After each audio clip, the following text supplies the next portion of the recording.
கர்த்தருடைய கிருபையினால இவங்க வந்து 10வது திருமண நாளை இவங்க இன்னைக்கு நிற்கிறாங்க.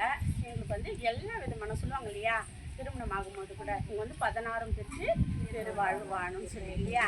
16ல் பல ஆசீர்வாதங்கள் பெற்றுதான் இருப்பாங்க இல்லையா. அது வந்து 16ன்றது குழந்தைகள் இல்லை, குறிப்பிட்ட சில ஆசீர்வாதம். அதில் நிச்சயமாக வந்து ஒரு சில ஆசீர்வாதங்களும் அனுபவிச்சிருப்பாங்க. இன்னும் வர நாட்களில் மீதமுள்ள ஆசீர்வாதங்கள் என்ன பண்ணால் ஃபுல்லாக இருக்கணும். அவங்களுக்கு வந்து கடவுளுக்கு வந்து கொடுக்கணும். அதுக்காக நம்ம மனசார வாழ்க்கலாம். எனக்கு தெரிஞ்ச வசனத்தை சொல்லி நாங்கள் வாசிக்கணும் நான் ஆசைப்படுறேன். அவங்க வந்து சங்கீதம் 128 இப்படியே சொல்லியிருக்கோம். பிள்ளைகளையும் இஸ்ரவேலுக்கு உண்டான சமாதானம் இருக்காங்க.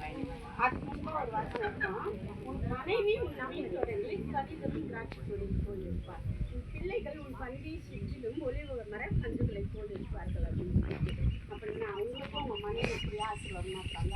உன் பிள்ளைகள் ஒலிவு மர கன்றுகள் அப்படின்றது பார்த்தீங்கன்னா அது ஓங்கி வளர்ந்து இது கனி தந்து அவ்வளோ ஒரு ஆசீர்வாதமாக உலகத்துக்குமே இருக்குமா. ஒலிவு மரம் என்னன்னு நீங்கள் கேள்விப்பட்டிருக்கீங்க.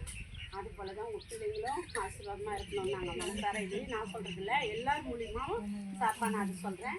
அப்புறம் உங்கள் பிள்ளைகளையும் இஸ்ரவேலுக்கு உண்டாகும் சமாதானத்தை கண்டேன்னா, இன்னைக்கு இஸ்ரேல் தேசத்தில் யுத்தம் நடக்க கேள்விப்பட்டிருக்கோம். அதுதான் உங்கள் பிள்ளைகள்னா நீங்கள் பேரப்பத்திகளை எடுத்து இஸ்ரவேலுக்கு ஒரு சமாதானம் இருக்குது. அந்த சமாதானத்தை காணும்படி கடவுள் உங்களை வந்து ஆசீர்வதிக்கணும் நாங்கள் விரும்புகிறோம். கர்த்தருடைய கிருபை நிச்சயமாக உங்களுக்கு நீங்கள் எப்படி இதை ஆரம்பிச்சிங்களோ இது நாலு முறை என்னென்ன ஏதோ உங்களுக்கு இருந்தாலும் கூட கடவுள் இந்த வருஷத்தில் அதை முடிச்சு தர முடியாது. நாங்கள் எல்லாரும் மனசார வாழ்கிறோம். எல்லாரும் ஆமாம்.